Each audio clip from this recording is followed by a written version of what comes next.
เขาเข้าใจหมดสิ่งที่จะว่าและสิ่งที่คอยเห็นมาคอยก็บ่ว่านะก็บ่มีบาปบาปที่ว่าคือจะว่านี่โอเคลังเถื่อไปด่าเขาโดยที่บ่ลังเถื่อต้นนี้คอยหาผู้บางคอยจะให้แล้วคอยขึ้นเสียโลดน้ำลูกร้านนี่คือกันด่าหัวมันเมดว่ามันก็ขัดแล้วเมดแล้วก็เมดตัวนี้นี่คอยหาผู้อันนี้อันอื่นคอยก็บ่มีบาปพยายามป่าว่านี่น้อยกับนี่ใหม่ว่าใหม่สิขอทรงมาแล้วเนาะทรงบททรงอันนี้ตามที่ของเป็นนี้เนาะเป็นนี้พอทั้งลุงมาแล้วเนาะเพื่อพอโตลุงเขานี่ก็แทนแม่โตแล้วเขาอีต้นแม่น้องเขาว่าเดี๋ยวนี้น้ำตาเขายังจะก่อเขาคือนอดน้องเขาแบบเวลาผมโตเป็นที่น้องเขาบ่มีความสุขบ่ได้แบบผมโตเป็นผังเป็นผายแหละเอาเสนอขอทรงพอก่อนซักขอตัวก่อนผมตะตามร่างช่วยกันไป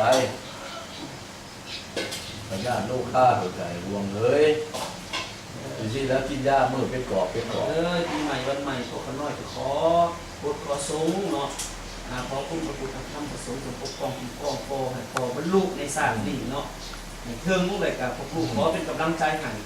แล้วก็ส่งเสริมเห็นได้ให้พ่อเขาถึงพานิพานในธาตุนี้เนาะแล้วก็ก้าวไปหาจุดนั้นเขากับบุญจักสิเป็นได้แต่พอตั้งจิตตั้งใจดีกันพวกลูกก็ยินดีที่ห่วงศึกษาครับพอขอฟังธรรมะเป็นทานจากพอเรื่อยๆและพอได้มาปวดพวกเขาน้อยเรื่อยๆเนาะเอาธรรมะมาให้นั่นนี่พวกเขาน้อยก็สบายใจและเห็นครอบครัวพวกคุณพอหันเจตนาดีแล้วพวกเขาน้อยก็สิหักเอาสิ่งเราแต่ก็สำคัญพวกเขาน้อยก็เป็นห่วงไงสุขภาพของพอเบิ่งแย่งตัวเองดีๆบ่จะให้ประมาทเรื่องพวกนี้เนาะก็ให้หายแล้วทางทรงอย่างนี้ต่างๆก็ได้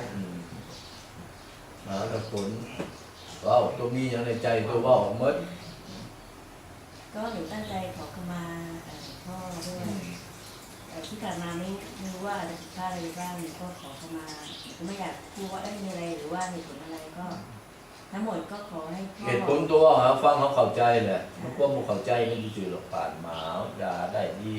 ปัญญางามขมาแล้วกันเรียกเห็นปัญญางามตัวเอกมันคือเป็นจ่อไปแล้วพี่ลูกแหละก็ขอให้อันนั้น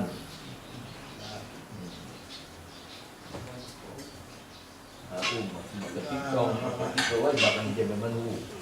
แต่มันใกล้ตรงนั้นก็สิมาอันอุ้มมันหูมือถามว่าผูกแขนนะครับปีใหม่วันใหม่แล้วพวกเขาน้อยครอบครัวกันขอคุณพระพุทธธรรมประสงค์คุ้มครองคุ้มครองมีสุขภาพแข็งแรงสุขกายสบายใจเนาะพัฒนาสิ่งใดก็ขอให้ได้สิ่งนั้นเป็นหุ่มโป่งใส่ให้ลูกให้หลานเนาะเจตนาของลูกคนความดีงามของลูกคนในตัวนี้ก็สิเป็นสิ่งที่ดีงามเป็นตัวอย่างพวกเขาน้อยได้สืบทอดต่อไปเนาะแต่พวกเขาน้อยก็ขอเอาอย่างนี้ตัวที่มันถืออย่างนี้ก็ตามเนาะแต่ขอคุณและขอให้ลุงพง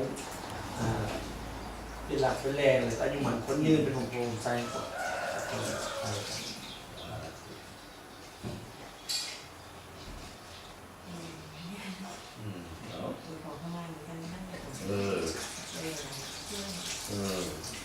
สิ่งตัวหูเท่ากับทุกบ้านเนาะกระด้างไร้ลูกหลาน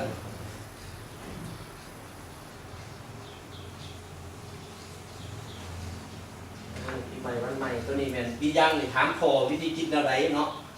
เนี่ยพวกอะไรทำใจอย่างแรกแบบนี้เขาปลูกเขาในเขาก่อนแต่เขาเป็นปลูกพื้น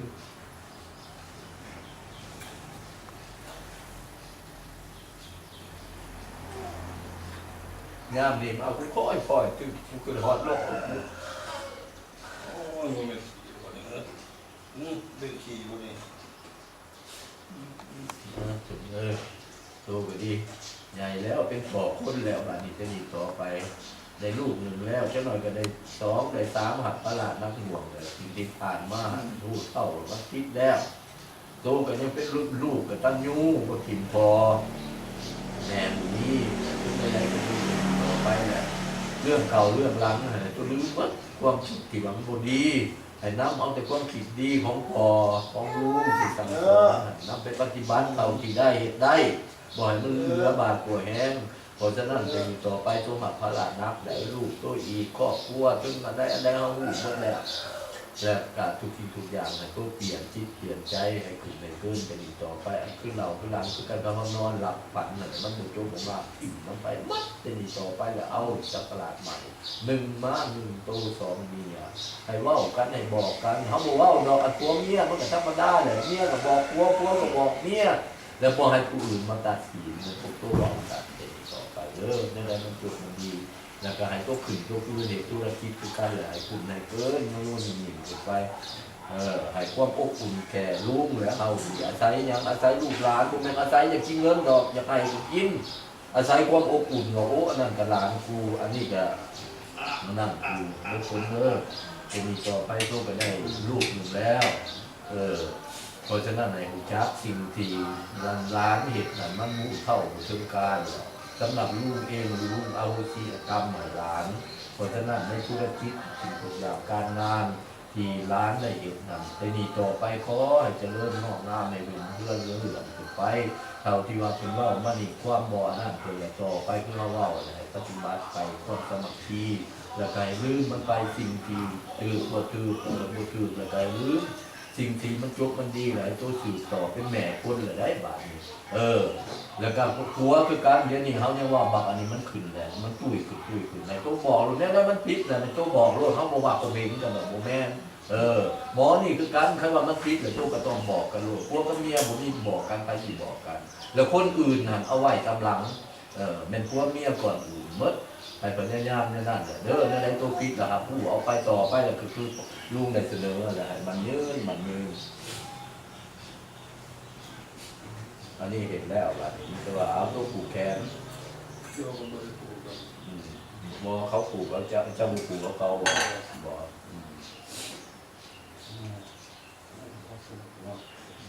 จะผูกเอาแบบผูกเอาก่อนตัวเอาพอเนาะพอปลูกพอแล้วเนาะ ผูกเอาเกิน มาตอนนี้เขาดูต่อปีใหม่วันใหม่ขอตั้งใจไปเนาะขอให้พอมีสุขภาพแข็งแรงเนาะโอ้ใส่พวกหน่อยสิต่อไป